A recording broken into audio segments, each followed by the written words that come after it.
오늘 우리는 옛날 이스라엘 남부왕국, 흔히 유다왕국이라고 불리던 나라의 마지막 이야기를 보고 있습니다. 다윗이 이 왕조를 세운 후부터 그의 후손들로 이어져 온 나라가 650년 만에 망하게 된 거죠. 사실 이전에도 나라가 망할 뻔한 위기는 여러 차례 있었습니다. 이스라엘은 사방으로 적들이 많았기 때문이죠. 먼저 이스라엘의 서쪽으로는 다윗 시절부터 가장 큰 위협이었던 블레셋이 있었습니다. 블레셋 사람들은 이스라엘 사람들보다 훨씬 더 강한 무기를 가지고 이스라엘 사람들을 괴롭혔습니다. 한동안 이스라엘 땅 곳곳에 블레셋 군인들이 주둔하면서 사람과 물자를 빼앗아 가기도 했었죠. 서쪽에 블레셋이 있었다면 동쪽에는 모압과 암몬이 있었습니다. 이들은 블레셋만큼 강한 적은 아니었지만 호시탐탐 이스라엘을 노리고 있었죠. 이스라엘이 조금만 약해졌다 싶으면 금세 쳐들어와서 약탈을 하곤 했습니다. 남쪽의 에돔도 마찬가지였어요. 이들은 건조한 땅에 살아서 그 수가 많지는 않았죠. 하지만 이스라엘과의 관계가 좋지 못해서 늘 치고받고 싸우곤 했습니다. 특히 유다 왕국이 바벨론에게 멸망할 때 적극적으로 바벨론을 도왔던 사람들이 이 에돔 사람들이었습니다. 에돔에서 조금 더 내려가면 이집트가 있었습니다. 옛날 이스라엘 사람들이 이집트에서 노예 생활을 했었죠. 그러니까 관계가 좋을 리가 없었어요. 물론 이집트에 몇 번이나 왕조가 바뀌면서 그때 그 사람들이라고 말할 수는 없었겠지만 이집트 역시 이스라엘을 틈만 나면 공격하곤 했다는 거죠. 이스라엘을 지나야 저 북쪽 메소포타미아로 올라갈 수 있었기 때문입니다. 이스라엘의 북쪽에는 북부왕국과 아람이 있었습니다. 원래 하나였던 이스라엘 남과 북왕국은 갈라진 이후에 치고받고 오랫동안 전쟁을 해왔죠. 당연히 북부왕국의 왕들은 남부왕국의 왕들과 대체로 사이가 좋지 못했습니다. 아람도 마찬가지였어요. 아람은 남부왕국과 단 한 번도 사이좋게 지내본 적이 없는 나라였습니다. 그리고 저 멀리 북쪽 메소포타미아에 강한 나라들이 세워질 때마다 이스라엘 사람들은 괴로움을 당했습니다. 아시리아는 북부 왕국을 멸망시켰고 히스기야 왕이 다스리고 있던 남부 왕국도 위협에 빠뜨렸죠. 오랫동안 많은 사람들을 괴롭게 만들었어요. 그리고 아시리아에 이어서 나타난 바벨론이 마침내 남부 왕국까지 멸망시킨 거죠. 그러니까 이스라엘은 단 하루도 편안하게 안심할 수 없는 나라였다는 겁니다. 이스라엘이 조금만 세지면 주변 나라를 굴복시켜서 평화를 누릴 수 있었지만 조금만 약해졌다 싶으면 여기저기서 공격을 해왔기 때문이죠. 그 시절에는 힘 있는 나라가 힘없는 나라를 공격해서 정복하고 하는 것들이 당연한 것으로 여겨지던 시대였기 때문입니다. 사실 우리가 해야 될 질문은 이런 겁니다. 이렇게 엄청나게 많은 적들로 둘러싸여 있던 이스라엘이 어떻게 그렇게 오랫동안 나라를 유지할 수 있었을까? 다윗이 나라를 세운 이후에 650년이나 지났어요. 이 동네에서 그렇게 오랫동안 하나의 왕조가 쭉 이어진 나라는 없었습니다. 이집트나 아시리아나 바벨론 같은 강력한 나라들도 하나의 왕조가 그렇게 오랫동안 이어지지는 못했기 때문이죠. 사실 이스라엘은 몇 번인가 망할 뻔한 위기가 있었어요. 하지만 그때마다 고비를 넘기고 살아남았죠. 그 이유가 무엇이었을까요? 하나님께서 그들을 지켜주셨기 때문이라고 성경은 말합니다. 그렇다고 해서 이 사람들이 뭔가 잘했기 때문에 착하게 살고 하나님을 잘 믿었기 때문에 하나님께서 그들을 지켜주셨다라고 생각하면 오해입니다. 성경을 읽어보면 잘 알겠지만 오히려 이 사람들은 하나님을 늘 배신하고 자기들의 욕심에 따라서 살았던 사람들이었어요. 그럼에도 불구하고 하나님께서는 이 사람들을 오랫동안 지켜주셨던 거예요. 하나님이 그 사람들이 몰래 저지르는 악한 일들을 모르셨을까요? 아니죠. 그건 하나님의 인내 때문이었습니다. 하나님은 이 백성들을 오랫동안 참아주고 계셨다는 거예요. 이 백성들은 지금은 이렇지만 언젠가 정신을 차리고 제자리로 돌아오겠지 하는 마음으로 기다리셨다는 거예요. 참고 기다리시는 하나님, 바로 그 하나님이 이스라엘이 돌아올 때까지 지켜주셨다는 거죠. 무려 650년 동안. 여러분은 얼마나 참을 수가 있습니까? 몇 번이나 참아줄 수가 있어요? 3번? 5번? 뭐 아마 5번까지 참는 사람도 아마 거의 없을 겁니다. 일주일, 한 달을 참을 수 있는 사람도 별로 없을 거예요. 정말 중요하면 뭐 1년도 참을 수 있겠죠. 뭐 고3들 열심히 공부하겠다 하면서 참을 수 있겠죠. 하지만 650년을 참는 것은 우리 중 누구도 그렇게 할 수가 없는 겁니다. 하지만 하나님은 그렇게 하셨다는 거예요. 이스라엘의 역사는 하나님의 오래 참음의 역사였다라고도 말을 할 수가 있어요. 그런데 그랬던 이스라엘이, 그 남부왕국이 오늘 이야기에서 망해버렸던 겁니다. 어떻게 된 일일까요? 오늘 본문 15절을 보면 하나님께서 어떻게 이 백성들을 대하셨는지가 나와 있습니다. 이렇게 나와 있어요. 그 조상들의 하나님 여호와께서 그의 백성과 그 거하시는 곳을 아끼사 부지런히 그의 사신들을 그의 백성에게 보내어 이르셨으나. 자, 뭐라고 이야기합니까? 하나님께서 그 백성들과 그들이 사는 땅을 아끼셨다라고 분명히 말하고 있죠. 하나님은 정말로 그들을 사랑하신 겁니다. 그래서 무엇을 하셨어요? 그들에게 부지런히 사신을 보냈습니다. 사신이란 선지자를 말하죠. 하나님의 말씀을 듣고 와서 백성들의 잘못을 지적하고 회개할 것을 외쳤던 사람이 선지자들입니다. 그런 선지자들을 하나님께서 보내셨는데 그냥 보내신 것도 아니고 부지런히 보내셨대요. 여러분, 하나님의 마음이 느껴지십니까? 백성들을 사랑하셨던 하나님. 그래서 그 백성들을 돌이키시기 위해서 부지런히 그들이 악한 일로부터 돌아오도록 사람을 보내셨다고요. 부지런하게 하나님이 백성들을 위해서. 그럼 여러분, 백성들이 어떻게 했을까요? 보면 16절에 나옵니다. 이렇게 나와 있어요. 그의 백성이 하나님의 사신들을 비웃고 그의 말씀을 멸시하며 그의 선지자를 욕하여 여호와의 진노를 그의 백성에게 미치게 하여 회복할 수 없게 하였으므로. 자, 여기 뭐라고 나와 있습니까? 백성들이 어떻게 합니까? 하나님이 보낸 선지자들의 말을 비웃었습니다. 그들이 전한 하나님의 말씀을 멸시했어요. 선지자들을 가리켜서 욕을 하기도 했대요. 아, 이놈들아, 우리 괴롭히려고 그만 좀 떠들어라. 지긋지긋하다 니네 설교. 내가 어저께 들었으면 됐지 오늘도 또 들어야 되냐. 막 이런 식으로 이 선지자들을 비난하고 욕했다는 거예요. 완전히 무시해버린 거죠. 하나님께서 그 백성들을 너무나 사랑하셔서 선지자들을 계속 보내시고 하나님의 말씀을 계속 듣게 하셨는데 이 백성들이라는 놈들은 그런 하나님의 마음을 모르는지 하나님이 보낸 선지자들을 욕하고 비방하고 내어쫓고 무시하고 조롱했다는 겁니다. 안 듣겠다고, 듣기 싫다고 귀를 막아버린 겁니다. 어쩌면 몸은 선지자들이 말하는 그 자리에 와 있었을지 몰라요. 하지만 선지자들이 말을 한 동안 딴 생각으로 가득해버린 거죠. 하나님의 말씀이 완전히 그 자리에서 무시를 당했습니다. 여러분, 그 결과가 무엇인가요? 오늘 보면 17절을 보면 이렇게 나와 있습니다.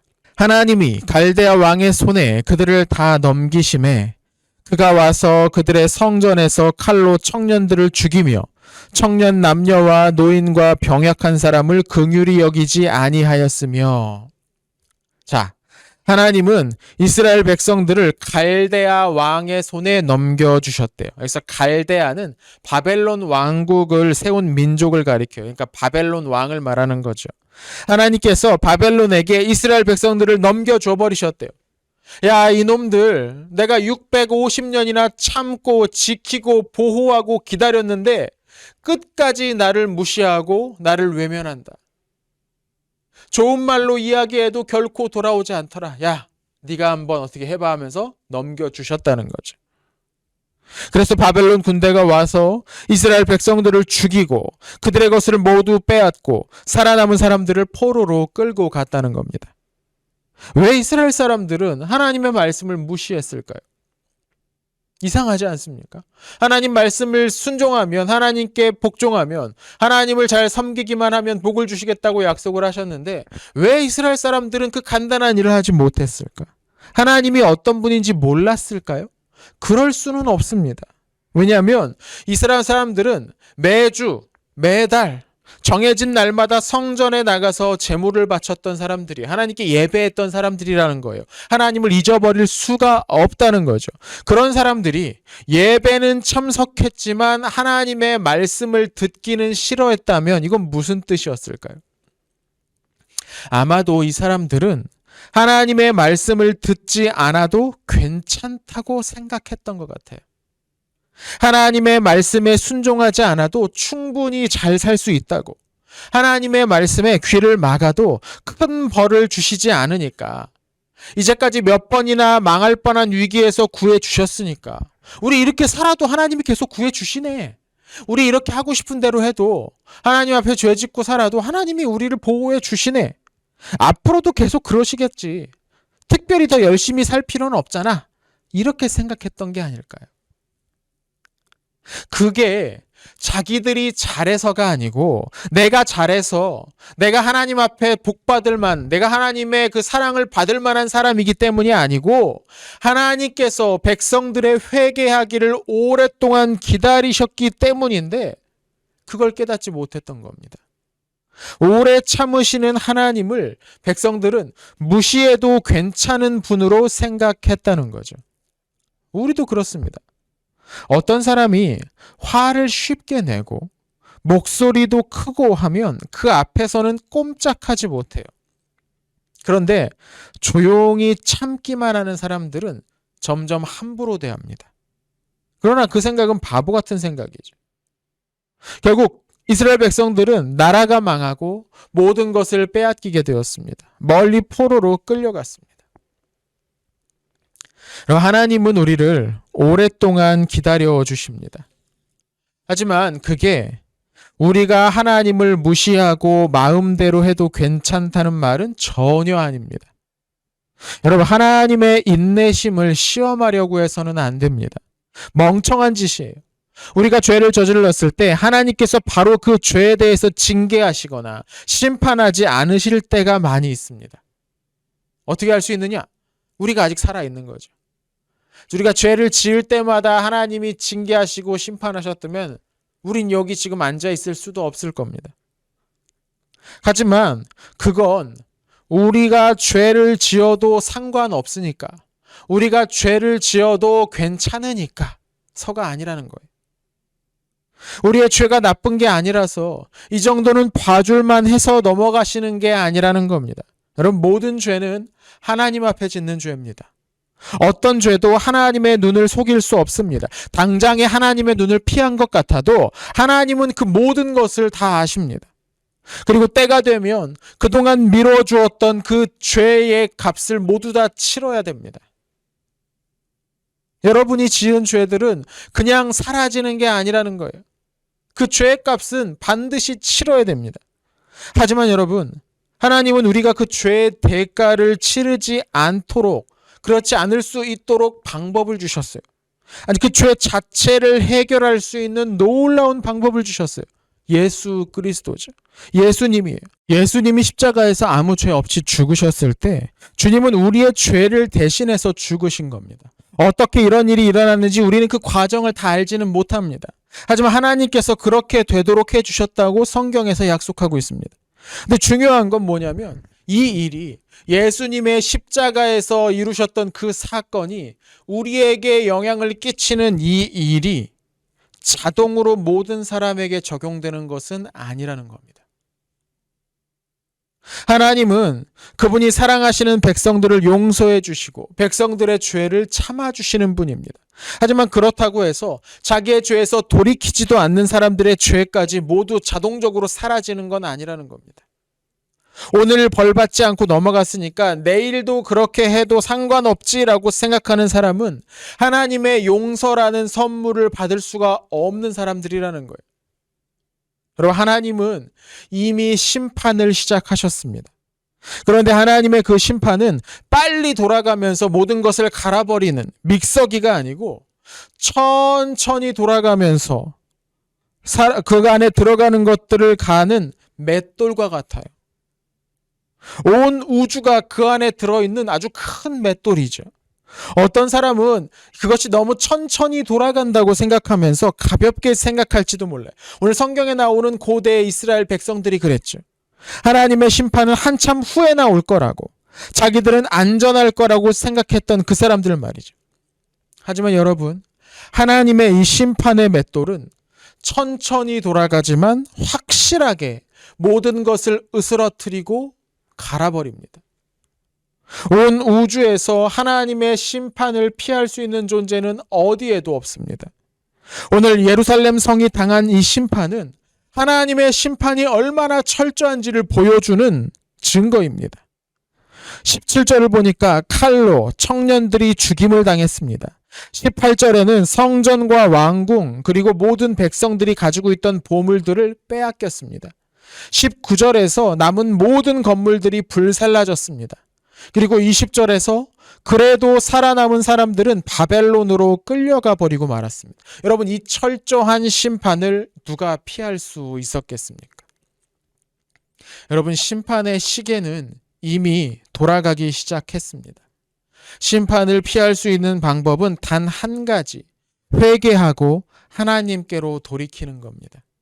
어제까지 지었던 잘못을 뉘우치고 다시 그 죄로 돌아가지 않는 겁니다. 근데 많은 사람들은 그 시계가 아예 멈춰져 있는 것처럼 삽니다. 돌이키지 않고 잠깐 후회했다가 다시 원래대로 죄로 돌아가 버립니다. 그러나 여러분, 그렇게 해서는 안 되는 거예요. 그렇게 해서는 안 되는 겁니다.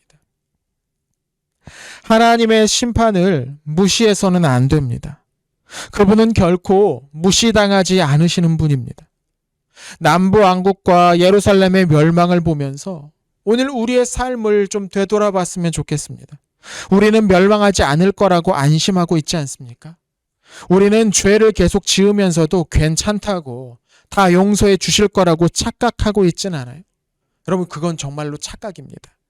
그것도 아주 위험하고 큰 착각입니다. 하나님은 모든 죄를 용서해 주시겠다고 약속하셨습니다. 그러나 그분께 나와서 자신의 죄를 진심으로 뉘우친 사람에게 그런 은혜가 주어지는 것이지, 회개를 언제까지나 뒤로 미루기만 하고 언제까지나 죄의 자리에 머무는 사람에게도 주어지는 것은 아닙니다. 세상 사람들은 하나님의 심판 같은 것은 없다고 말합니다. 죽으면 그만이고, 그러니까 골치 아프게 신경 쓸 필요 없이 들키지만 않으면 얼마든지 나쁜 짓도 할 수 있고 적당히 부정한 일들도 넘어가고 하면서 사는 거라고 그렇게 말합니다. 어떻게든 이 세상에서 편하게 살면 그만 아니냐는 거죠. 그러나 여러분, 이런 생각은 천천히 돌아가는 하나님의 맷돌이 멈춰 있다고 생각하는 겁니다. 예루살렘 사람들이 예상하지 못했던 그날이 어느 날 갑자기 찾아왔듯이 하나님의 심판도 순식간에 찾아올 겁니다. 여러분, 오래 참으시는 하나님을 시험하지 마십시오. 그건 정말로 바보 같은 짓입니다. 오늘 성령님께서 우리의 죄를 깨닫게 해주셨다면 이건 너무 감사한 일이죠. 그냥 넘기지 말고 그 죄의 문제를 해결하기 위해서 하나님 앞에 나아가 기도하십시오. 하나님의 도움을 구하세요. 기도하는 사람에게 하나님의 은혜가 있습니다. 용서가 있습니다. 여러분, 예수님을 믿었다면 우리는 분명 달라져야 됩니다. 매일매일 그게 눈으로 보이지는 않을 수 있어요. 하지만 1년이 지나면 분명 작년과는 달라져 있어야 되는 거예요. 진짜 믿음은 우리를 성장시킵니다. 진짜 믿음은 우리를 그렇게 달라지게 만들어요. 여러분, 이제 한 해가 다 지나가고 있습니다. 코로나19 확산으로 올해 마지막 주까지 아마 여러분을 직접 만나기는 어렵지 않을까 싶습니다. 한 해가 다 지나고 새로운 해 2021년을 맞이할 때, 그때 다시 우리가 만났을 때 우리 좀 더 성숙해진 모습으로 만납시다. 하나님께서 변화하려는 여러분의 의지에 은혜를 더해 주시기를 축원합니다. 기도합시다.